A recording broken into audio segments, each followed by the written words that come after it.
de la courge, du butternut, on a mis des maïs, petits maïs, des tomates, tomates noires, tomates roses, ouais, des petites fleurs derrière, c'est sympa. Voilà, on a de l'aubergine, le céleri là qui est un petit peu caché. Alors j'avais tenté de mettre des... Il y avait du pois. Et je m'étais dit, les maïs vont pousser. Et puis du coup, les pois et puis les haricots vont s'accrocher sur les maïs. Parce que j'avais vu ça. Voilà, on a des haricots aussi, ouais. Si, ça fonctionne un peu, mais ils ont poussé plus vite que les maïs. Donc, bon après, voilà, hein, c'est une phase de test. J'ai testé là, c'est Damien Descartes.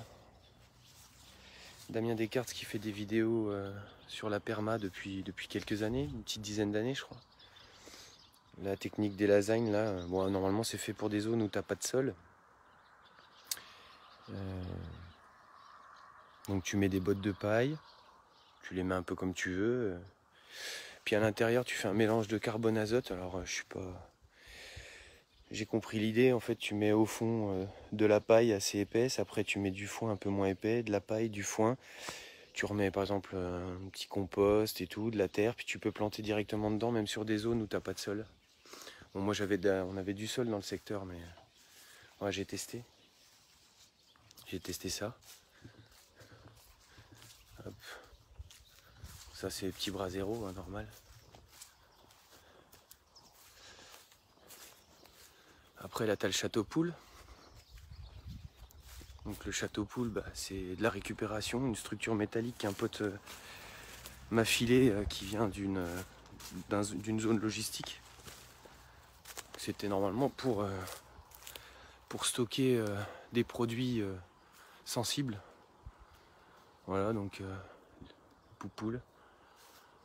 Petites poupoules, elles sont où les autres? Elles se sont déjà barrées? Ah, elles sont là. Donc là, c'est les nouveaux arrivants. Ils sont 8. On les voit là, ouais. Petites poupoules. Ils sont posés. Donc j'en ai pris 8, mais il doit y avoir 4 ou 5 mâles dedans. 4 petits coqs.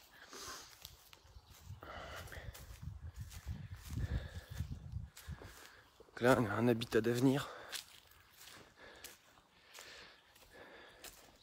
Il fait un peu chaud hein, l'été quand même. Il faut occulter le tonneau, mais... Donc je vous dis bonjour. Hein. Bonjour à toutes, bonjour à tous.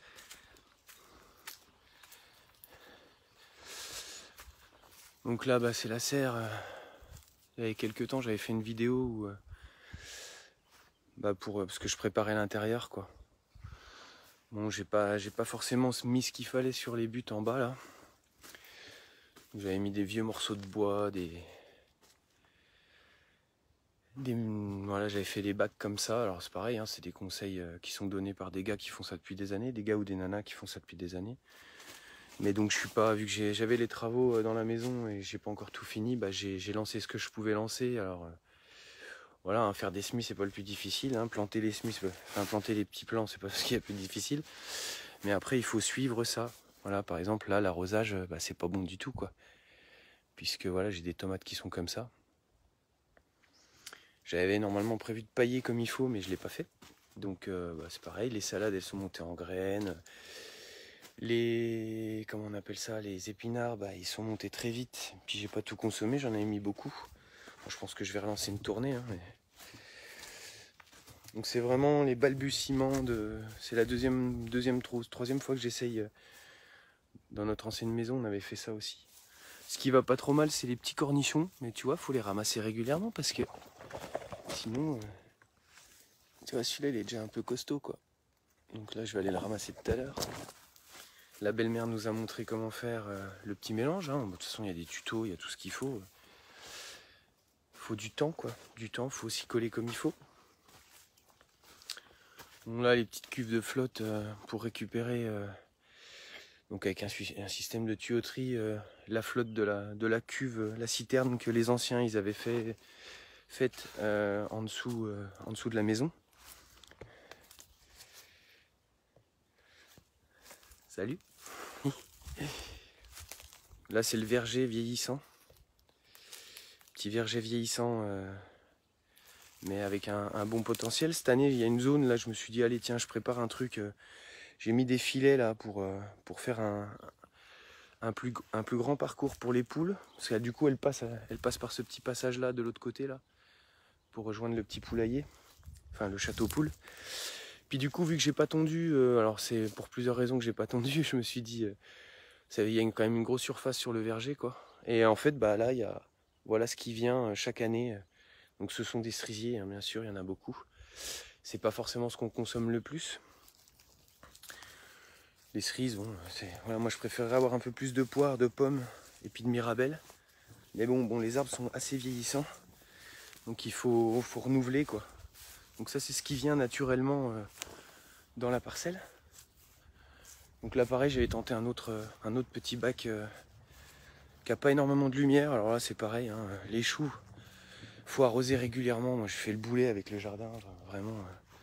Donc là on voit toutes ces petites bestioles noires là qui attaquent les choux. Il y en a partout. Donc en fait ils te défoncent tout quoi. Au milieu les petites courges, butternut pareil. Alors ça c'est une copine qui m'a filé ça mais je sais plus ce que c'est. Je trouvais ça joli, un truc un peu rouge au milieu là. Voilà, toujours le même principe, hein, les lasagnes là. Alors bon, quand on voit le sol ici, ça n'avait pas été touché depuis je sais pas combien d'années, donc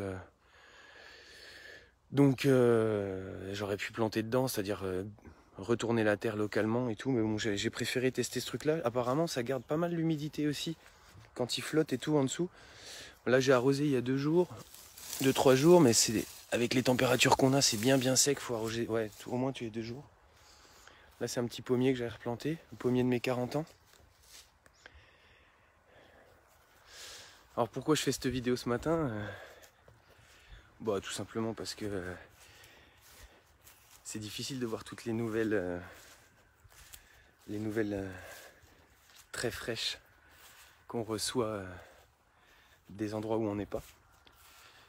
Donc du coup je me suis dit tiens un petit peu de verdure, un petit peu de jardin. Alors là je comprends pas, c'est une zone, c'est pareil, c'est des choux brocolis, mais ceux-là ils sont moins attaqués. Ah si, bah si tiens, regarde, ils sont là quand même. Ils sont dessus quand même ces petits... ça a un nom hein, bien sûr, les petites bestioles noires là. Mais ils s'en sont mieux sortis quoi. Là on a les choux lisses et tout, puis les courgettes jaunes, courgettes vertes. Donc c'est pareil, là il y a aussi 2 cuves de 2000 litres. Je remercie d'ailleurs Stéphane. Salut mon Stéphane, c'est lui qui me les a filés. J'étais allé lui rendre visite en région, on va dire lyonnaise. Et il m'a filé ça, donc ça me permet en fait de... Tout au bout là-bas où il y a la baraque, il y a une grosse cuve à flotte, je dirais de 30 mètres cubes qui est enterrée. Donc c'est une citerne en pierre faite par les anciens, elle a plus d'une centaine d'années, donc après qu'un système, une pompe, hein, il te faut une pompe. Puis tu rebalances en fait la flotte là-dedans, ça te fait des stocks tampons. Là j'ai commencé, j'avais creusé, je m'étais un peu énervé avec une mini pelle. J'avais creusé un trou pour faire une serre semi-enterrée, une petite serre. Donc depuis, bah, c'est le chantier en stand-by parce que j'avais d'autres choses à faire. J'ai pas pu descendre plus bas parce que bah, là tu tombes sur de la plaquette, quoi, une sorte de marne, une marne caillouteuse. On est sur un sol calcaire, donc on tombe très rapidement sur la dalle. Tiens, bah, là j'ai un pote qui a posé une slackline. Alors, je vous ferai pas de démo ce matin parce que on a passé la journée hier dans un petit lac local qui s'appelle le réservoir de Grosbois. Et on est un peu explosé. Donc là, alors là j'ai tenté un truc. Là j'ai tenté en fait des buts pareil. Paille-foin et puis de la terre, mais sauf que bon, j'ai pas beaucoup arrosé. Là j'ai mis pareil courgettes, melons et tout. Donc là ça souffre pas mal quoi. Faut beaucoup plus épais hein, comme sol, beaucoup plus épais. Hein. Bien paillé à fond, à max par-dessus. Donc voilà, là donc c'est vraiment l'année de test. Hein. Tiens, j'avais remis un petit pommier aussi ici. Un petit poirier, enfin un peu plus grand là. Voilà, puis un autre petit pommier qui est là-bas aussi. Et puis bah là on a des arbres, voilà. Les arbres qu'on a eu sur le terrain, sur le verger, sont très vieillissants, avec une période de gel. Et voilà en fait, en gros là sur cet arbre qui est devant nous, là ici, voilà, il y a 3 pommes. Allez, 4-5 pommes. Ici en tout, sur cet arbre, ce pommier. Donc voilà. Ah tiens, une petite lune derrière, c'est sympa. Donc ouais, il y a des arbres vieillissants, il y a des noyers derrière, mais c'est pareil, ils sont quand même assez... On a eu une période de printemps là, assez compliquée comme beaucoup de gens en France, ou ailleurs, mais donc ça a pas mal gelé quoi. Petite mirabelle, mais ce sont des arbres qui n'ont pas été entretenus pendant des années et des années. Donc là on a entamé tranquillement, puisqu'on avait pas mal de choses à faire à côté, hein, on a entamé en fait un remplacement des arbres. Donc bien sûr, hein, il y a des cerisés qui poussent de partout. On va normalement essayer de les préserver et puis faire des arbres un peu plus petits, quoi, parce que ils ont poussé beaucoup. Ils ont poussé vite, vu qu'ils n'étaient pas forcément entretenus. Du coup, c'est un peu difficile d'aller choper les fruits au-dessus, quoi. Après, bah, dans les haies, là, on a du frêne, on a de l'érable, on a de la viornobier, on a pas mal de petites essences différentes, quoi. C'est assez sauvage, c'est ça moi qui m'a plu dans le coin. Et puis on parlait de ça ce matin avec ma femme là. On était en ville à Dijon hier parce qu'elle rentrait du train, enfin bref. Et ouais, à l'intérieur des murs, quoi, à Dijon intramuros, mais c'était elle était à Lyon, donc c'était pareil. On avait 35-36 degrés, quoi. Le soir encore, quoi. Donc là tu te dis putain. Donc alors après voilà, j'ai mis là sur la vidéo, tout est cyclique, puisque tout est cyclique. Voilà, toutes les vidéos de Michel Dessay, des autres là que j'ai visionné ces derniers temps, bah, ça m'aide en fait à finalement à accepter ce qui est en train de se passer, quoi. On n'a pas le choix. Voilà, si on n'accepte pas, on se fait encore plus de mal. Je vois les copains encore qui sont mobilisés dans la rue pour lutter. J'ai vu la vidéo de Jean-Dominique, je sais plus comment il s'appelle, là je l'ai partagé ce matin, sur le Covid. Donc il y a encore certaines personnes qui pensent qu'on est tranquille et qu'on est sauvé de ce truc-là. Mais je pense que le plan qu'ils mettent en place depuis pas mal de temps, bah, ce plan-là, il est loin d'être terminé, hein. Cette phase de test à grandeur nature, je pense, a plutôt porté ses fruits pour eux, des fruits pourris, hein. Mais voilà, on a une idée du niveau de docilité de notre communauté humaine. C'est comme ça. On va pas blâmer, on va pas se fouetter plus, on va pas se flageller plus que ça. Voilà, on est comme ça, on est. Donc, bah, je maintiens la synthèse que je fais de tout ce que j'ai vu là ces derniers temps, c'est qu'il n'y a pas, hein, c'est interne, c'est perso. Perso, c'est pas égoïste, hein, c'est la démarche, elle est interne. C'est-à-dire qu'en fait, bah, on assiste à l'effondrement, à l'incendie, à la submersion de notre système. Voilà, vu que c'est une crise systémique, on assiste à ça, on est dedans, c'est brutal, des fois c'est pas brutal, c'est lancinant. Donc bah, une des seules options qu'on a, c'est d'arriver à maintenir le cap interne, voilà, ce qui n'est pas toujours facile, hein. Garder ses nerfs, voilà. Et puis bah, faut, comme tu dis, hein, on doit mettre en place le maximum de choses pour faire face au choc, quoi, c'est tout. C'est ce qu'on gueulait, moi c'est ce que je gueulais depuis 3 ans, 4 ans même en ville, à Dijon ou ailleurs. On parlait surtout d'écologie, mais pas forcément de sauver la planète, hein. Déjà, elle n'a pas besoin de nous, elle s'en sortira, elle sera encore là, elle, que nous, on sera plus là. Elle sera peut-être là sous une autre forme, on ne sait pas, mais en tout cas, ça c'est une définition humaine de il faut sauver la planète, mais non, sauver le climat c'est du pipeau. Moi je vois encore des commentaires là de temps en temps, quand je regarde, oui, il est vraiment urgent de réagir, mais c'est trop tard en fait. C'est trop tard, c'est enclenché. Donc c'est pour ça que c'est interne. Il y a une grosse phase d'acceptation de ce qui est en train de se passer pour arrêter de se faire du mal plus que ce que l'environnement va nous coller sur le dos, quoi. Et puis, ben, comme à chaque fois, tout le monde ne pourra pas être sauvé.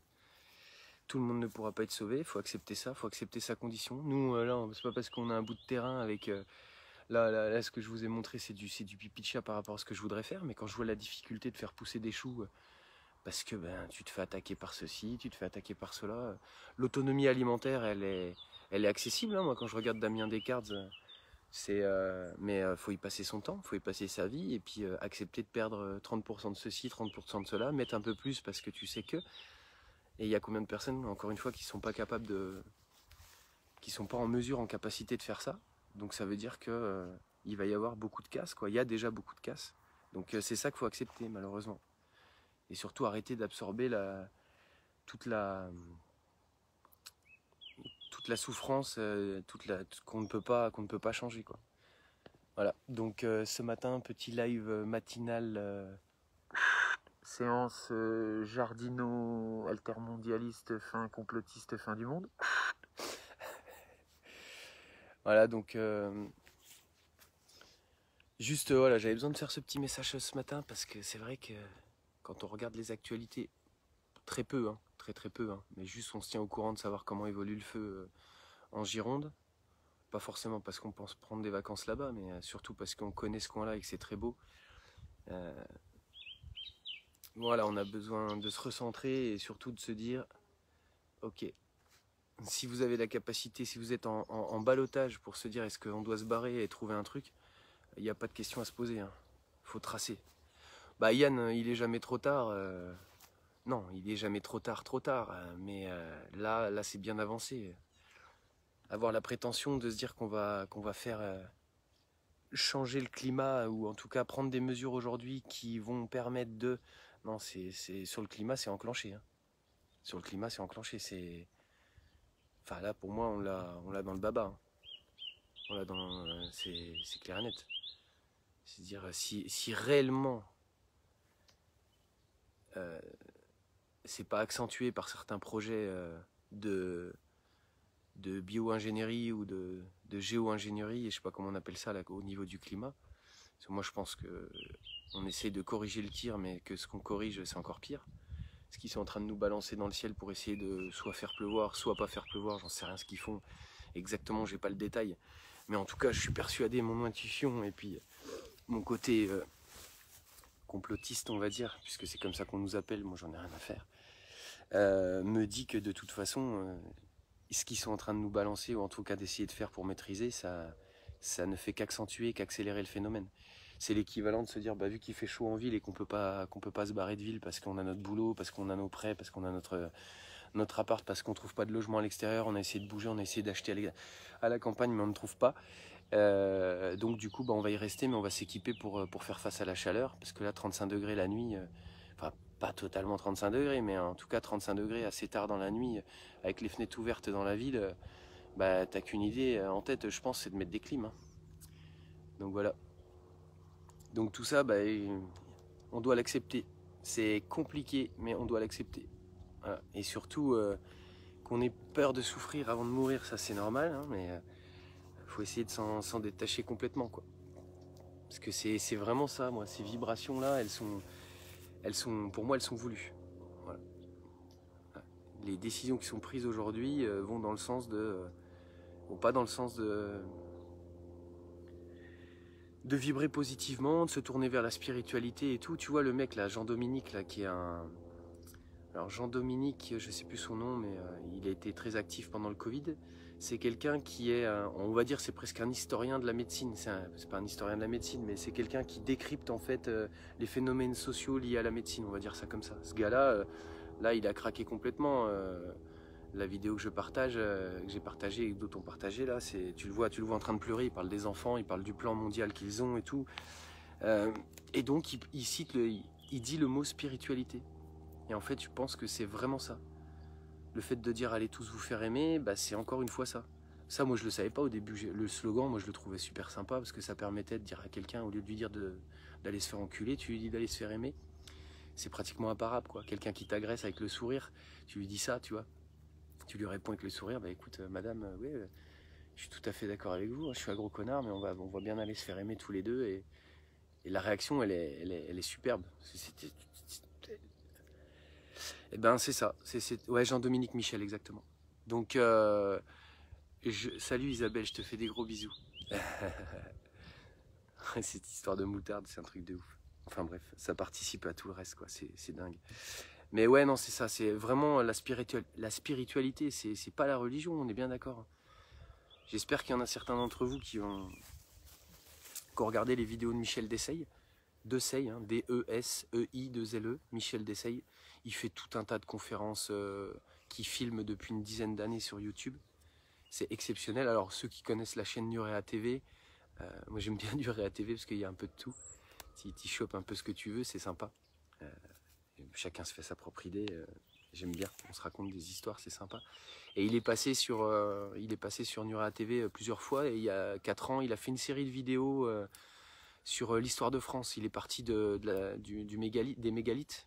Donc, ces fameux menhirs, Cromel, je ne sais plus comment ça s'appelle. Et donc il raconte cette histoire-là. Il passe la période, enfin toutes les périodes jusqu'à maintenant. Et c'est excellent parce que tu vois que justement on s'est complètement coupé de la spiritualité. Nos sociétés ont été guidées par des bergers qui nous ont éloignés du sens premier de la tradition primordiale, donc pour maîtriser, bien sûr, pour maîtriser le peuple, pour garder le pouvoir, pour cacher des secrets ancestraux et tout.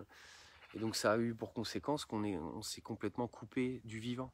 Et je pense que le dernier rempart, c'était encore quand on était encore sur des sociétés rurales. À partir du moment où on a commencé cet exode rural pour aller chercher du travail en ville, dans les usines et tout, et qu'on a eu accès à du confort qu'on n'avait pas avant. Hein. Les toilettes dans la maison, le frigo, la machine à laver, qui sont des super outils. Hein. C'est vrai que c'est beaucoup plus facile. Bah là, à ce moment-là, à cette époque-là, c'était vraiment le libéralisme à fond, la liberté, hein, libéralisme, liberté, voilà, l'ouverture. Et en fait, on s'est quand même pas mal coupé de la spiritualité. Et puis en plus de ça, il y a eu toutes ces périodes un peu ce qu'ils appellent le New Age, où là, en fait, on est revenu à des formes de spiritualité, mais quand même déformées, quoi. Et donc, c'est de ça dont on a besoin aujourd'hui, quoi.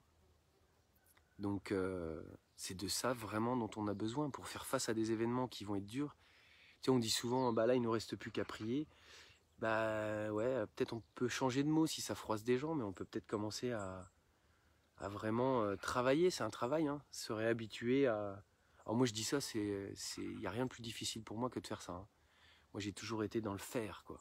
Dans l'action, dans la réaction rapide, l'impulsivité. Je suis encore un peu comme ça. Hein. On ne change pas les circuits neuronaux qui ont été construits depuis 40 ans, quoi. Et encore, il y en a, ils sont plus âgés que nous. Des fois, je vois des personnes de 25 ans, des âmes de 25-30 ans qui sont déjà bien plus matures par rapport à tout ça, quoi. Et je pense que c'est de ça dont on a besoin. Parce que quand on n'a pas de prise sur les choses, ou on n'a pas de prise plus que ça, il n'y a pas, la démarche, elle est interne. La démarche est personnelle. Voilà, faut rayonner après autour de soi, mais la démarche pour moi est personnelle. C'est par notre changement de vision du monde et changement de réaction au monde qu'on peut réussir à mieux accepter.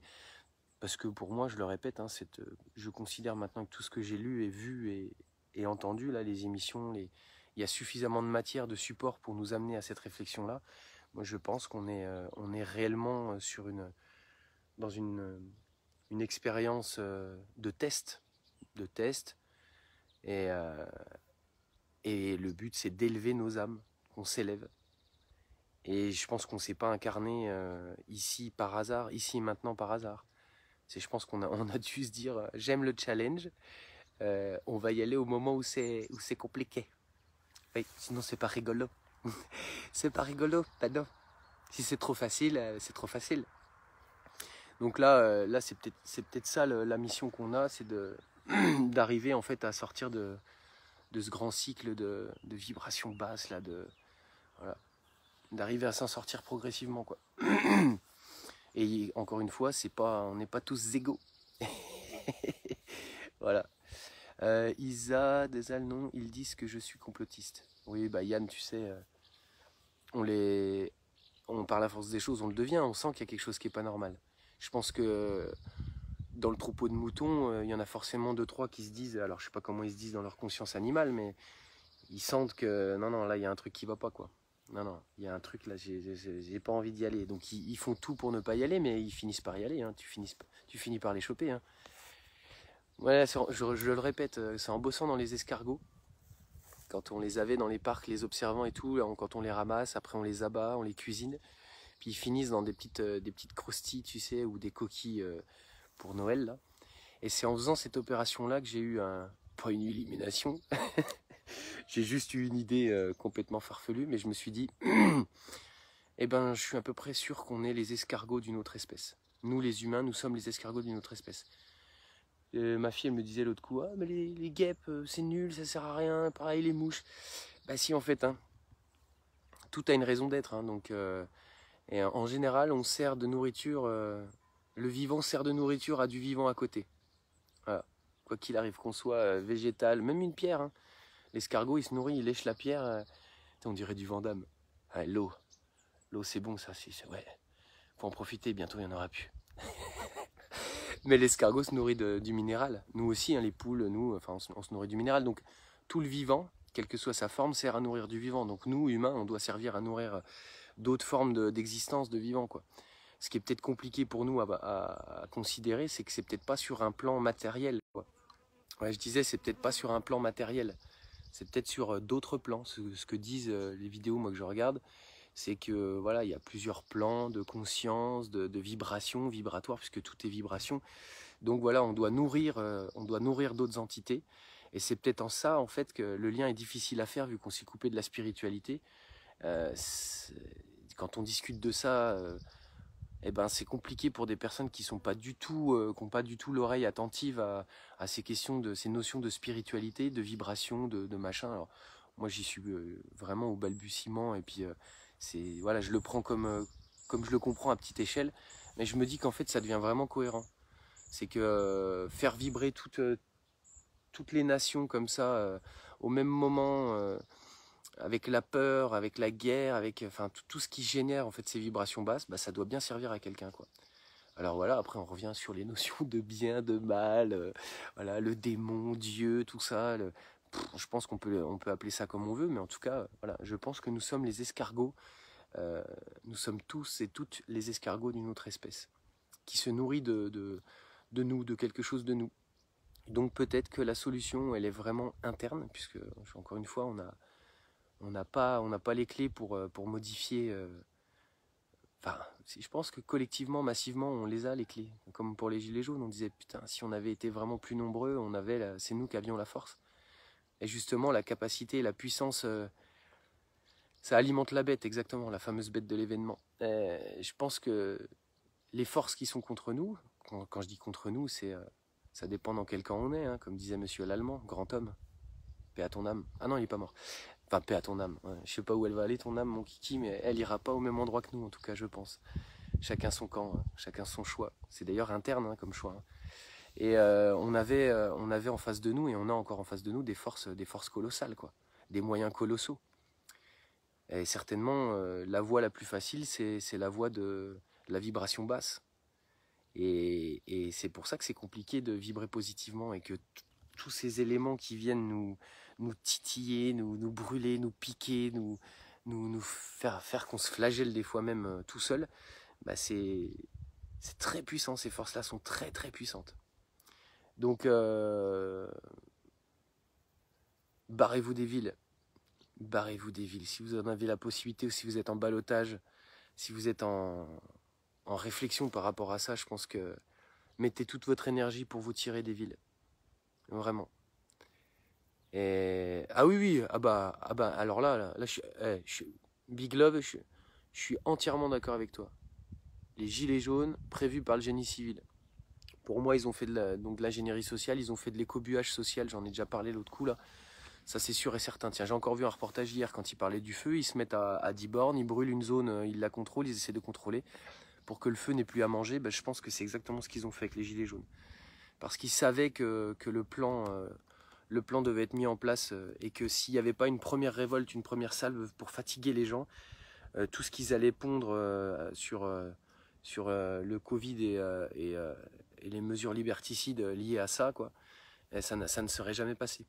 Ça aurait été une trop forte explosion, les gens auraient pété un plomb, puisqu'il y avait une tension dans la société déjà depuis un moment, et il fallait en fait déjà la libérer un petit peu pour que justement ça soit pas le gros clash au moment où ils mettent en place les stockades finales. Parce que ce que dit Michel Dessay et d'autres, c'est que vu que tout est cyclique, là on est vraiment dans l'âge de fer de l'âge de fer, selon différentes religions à travers le monde, vu que tout vient de la tradition primordiale mais qu'on l'a oublié, c'est vraiment ça.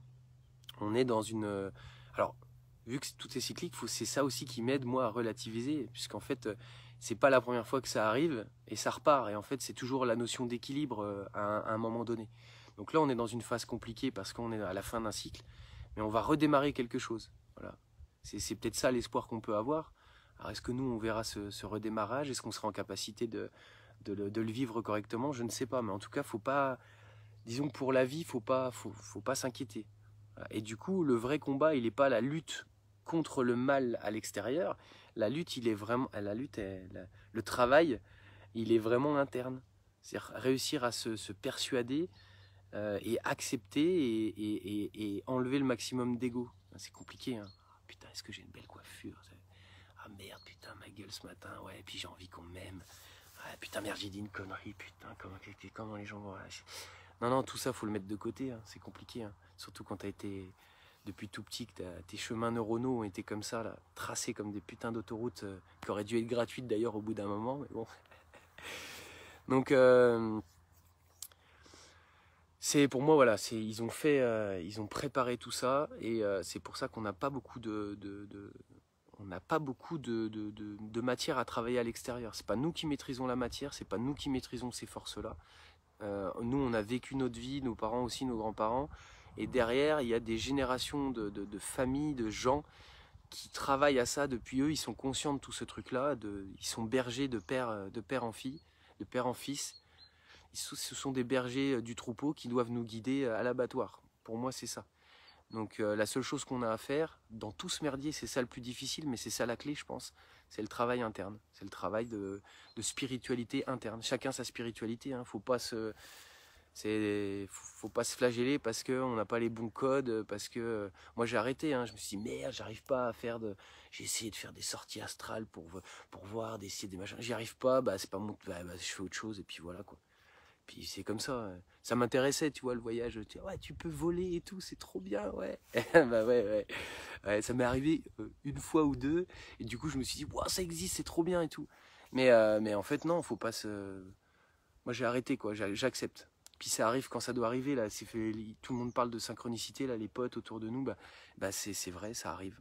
Il y a plein de choses qui arrivent, et pour ça, on doit s'auto-persuader, travailler dans ce sens-là, lâcher prise. Voilà, lâcher prise. Et puis comme tu dis, ouais, Fred, chacun sa spiritualité. Toi, on parlait l'autre coup, j'avais rencontré Moots de l'émission Nu et culotté. On était à un festival à Langres, là d'ailleurs, qui va se dérouler dans pas longtemps, là, qui s'appelle le Festival du Chien à Plumes. Donc c'est les 5, 6, 7 août. Et il y a 2 ans, je crois, enfin c'est toujours 2 ans plus Covid, donc ça fait peut-être 3 ans, j'en sais rien. Et je rencontre Moots sur le festival, on discute et tout. Et puis il était venu à une soirée qu'on avait faite pour discuter un peu de projets. Est-ce qu'on fait une communauté? Comment on fait? Est-ce qu'un village, on peut trouver des associations sans faire forcément une communauté? Et donc lui, il nous avait dit, moi j'ai visité pas mal de lieux depuis qu'il a 18 ans. Il a pas mal tourné, même aux États-Unis et tout. Il a vu différentes communautés et il nous a dit, je répondrai à ta question là, sur les problèmes avec la justice là. Ouais, je te dirai ça, Marie. Et donc lui, il expliquait que sur les communautés, il y avait 90% des communautés qui se fracassaient contre le mur de l'ego, on va dire. Parce que, alors il savait pas exactement ce qui faisait que ça merdait, mais il savait ce qui faisait que ça fonctionnait à peu près. C'est